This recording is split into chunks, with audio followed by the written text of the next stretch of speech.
Brandon Moreno has finally got his victory in Mexico as he defeats Steve Erceg via decision, like I predicted, and has broken that 0-2 curse that he was on fighting in Mexico. Really good fight. I actually really enjoyed this fight straight off the bat. There is kind of a few talking points I want to get into, mainly the second round, but we'll get there. Moreno looks sharp. That first round was some of the best work I've seen Moreno do in like a while. Obviously, he shut down like Amir Albazi very convincingly. But honestly, like that first round was fucking banging from Moreno. Like he rocked Erceg bad. He could have finished him multiple times. Like there was one time he had him on fucking skates. Honestly, I was like, Erceg, you're playing the wrong fucking sport here. That's ice skating the way he was fucking zapping around the fucking ring. And octagon, whatever. And Moreno just looked absolutely sharp. He looked like he had his flow back in the first round.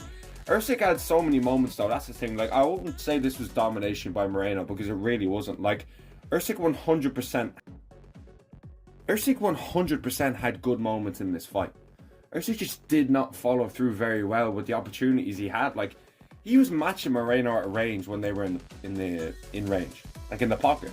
I just thought Erceg was doing probably a little bit more here and there.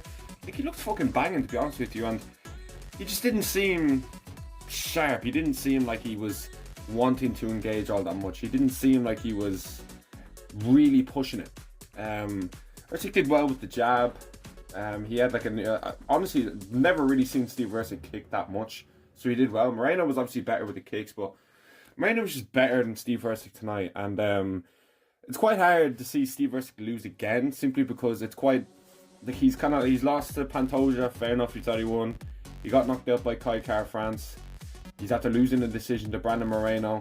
So that question of, are you know, it's all well and fine having close fights and people thinking you won, but you lost. You're on a 3-fight skid now. Who do you really fight? Someone at the bottom? Alex Perez, just to get that momentum back. Like, I think he'd beat Alex Perez. I mean, I fucking hope so anyway. Maybe, I don't think you give him a Roy Val. I don't think you give him anyone like that, you know what I mean? Maynard Cape probably is going to be fighting up as well. You're not going to get a Maynard Cape fight. So it's difficult to see where you go from here. The round 2. Okay, when I first watched it, I was like, oh shit. I thought Erceg won round 2, man. I gave Erceg 2 and 3. They were close rounds though, do you know what I mean? But honestly, I was more, like when I first watched it, I was like, sure that Steve Erceg won round 2. Like, I was 100% sure.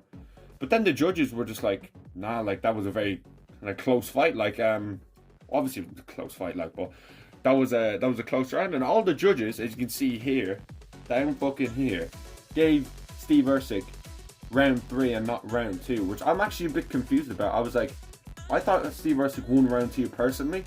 I thought he was doing well in round 5. Obviously round 1 was like, these were close fucking rounds, very close rounds. Like, if Erceg had just pushed a little bit more, I felt like Erceg he could have won that fight. He could have won that fight. And I think he'll be absolutely kicking himself that he didn't push there at the end and really get that fucking win, to be honest with you. Because the victory was there, in my opinion. The victory was absolutely there. He was like, it was as if Erceg was just completely trying to play it safe and just win the fight via jab. I'm like, man, that's not how you fucking win against Moreno in Mexico, bro. Because you know, if like that's a close decision fight, they're giving that to Moreno. It's in his hometown, for fuck's sake. You got to be pushing the gas from the start. Maybe the fact he got rocked in the first, he was a bit like, oh shit, I don't want to get fucking caught by anything like that ever again. You know, so maybe he was playing it a bit safe. Because maybe he was still rocked the whole fight. Like, do you know what I mean? You don't really know these things.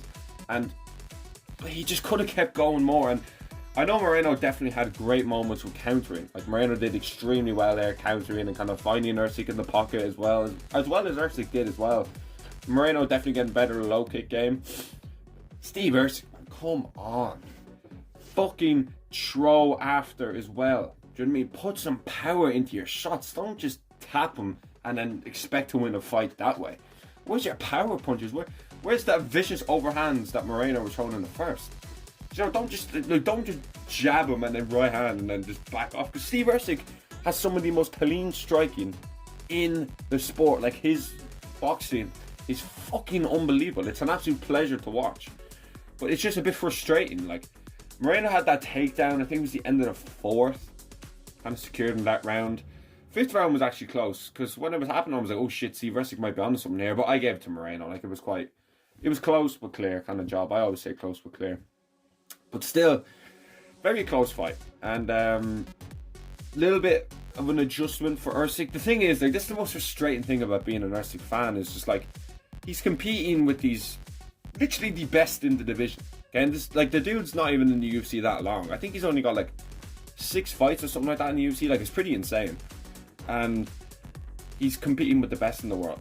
But he's just always lacking behind. And it's so fucking frustrating, okay? Round 1 was clearly Moreno. Round 2 was very close. I gave it to Erceg. Gave round 3 to Erceg. So when I was watching, I was like, holy shit. The momentum started to change a little bit. And someone even tweeted that. Someone tweeted like momentum shifting towards Steve Erceg here. And I was like, kind of fucking is. It kind of fucking is. I was honestly just there like, Steve Erceg might run away with this. And he didn't. Brandon Moreno kind of got back into it. He kind of found his range of shit. I'm very curious to see what people were scoring this fight, because there's swing rounds in there, 2 and 3. I'm curious to see if people are giving Erceg 2, because the tweets were all saying Erceg won that round. But then when I look at the scorecards, Moreno won all those rounds. And then on the tweets, most people were saying Moreno won round 3. So there's a bit of an, like, they're close rounds. So some people are going to score them differently. Some people look for shit way differently. Okay, like, someone could look at low kicks being a very important thing. Oh, it was close in the feet, let me go down to see who landed more kicks. But then someone could just be like, no, I want to see just hands. I want to see how much damage you've inflicted. But someone might be like, oh, he's pushing for. I used to be that level of fucking idiot. Yeah, if he was pushing forward, he'd be winning. When I was like very early stage. Like, what a fucking idiot. And that's not how you score a fight. It doesn't matter who's walking forward or who's walking backwards. It's who's getting their ass kicked. This thing of moving forward wins fights is bullshit. If everything else is the same, then maybe. But apart from that, if someone's landing more damage, they are winning the fight. I don't give a fuck if he's moving like on a roundabout, if he's moving on the fucking straight road or a country road. I don't care what way he's moving. Okay? He could be zigzagging for all I give a shit, Dominic Cruz. He's winning the fight. And that's that. But I'm just a bit disappointed in Steve Erceg. Like, felt like that fight was there for the taking. Moreno is in a very good position. Brandon Moreno is in an extremely good position to where he's probably bagged himself a title shot. He's probably bagged himself, or a main event on the UFC No-Check card, which got announced last night. I wouldn't be I don't think Pantoja, see, it's quite difficult to see what's going to happen with Pantoja. Like, it looks like it's Kai Kara-France, which I'm like, Kai Kara-France doesn't deserve that one fucking bit. But it's a matchup that we kind of haven't seen, and Kai does bring like a good audience. He brings that like CKB clout, City Kickboxing clout towards a fight. And listen, fuck it, if they give it to him, I'm a Kai Kara-France fan. I just don't think he deserves to fight for the belt off one win against someone who's coming off a fucking loss. And you've lost to a good few people in the top 5, and you lost to Amaro Bazzi, you pulled out against Maynard Cape, then you come back and beat Steve Erceg, who was coming off a loss. I don't really think you deserve a fucking title shot. Shoot me. And regardless if you thought he beat Amaro Bazzi, like, I thought he did, it's completely irrelevant if I thought he won. He lost the fight. And yeah, man, I don't know, flyweight's fucking bopping. I love flyweight. People hate on flyweight. I don't know why you hate on flyweight. Flyweight is fucking class. That main event was technical. It was back and forth. It wasn't an absolute barn burning war, but it was a very good fight to watch. I really enjoyed watching that. I never ever listened to the commentary, ever, because the amount of shite they fucking talk is. I love Rogan, I love Bisping, I love DC, I love Lawrence Sanko, I love Felder, I love all the man, Anik, Cruz, but I just think they're commentating like, if you're trying to if you're trying to help score a fight listening to the commentators, it's pointless, man, because they're just glazing or they're hating. And I'm just like, it was at one stage where DC or someone said, oh, Brandon Moreno is starting to shut him down.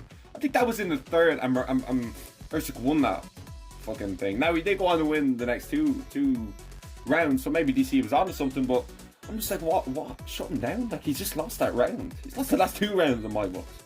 So, I don't know, the fucking commentating just fucking pissed me off, to be honest with you. But Drew Dober got absolutely chinned as well. This was a fucking banging card. Like, these Fight Night cards, it doesn't necessarily have the massive name value, but like, these guys are just there to fucking scrap.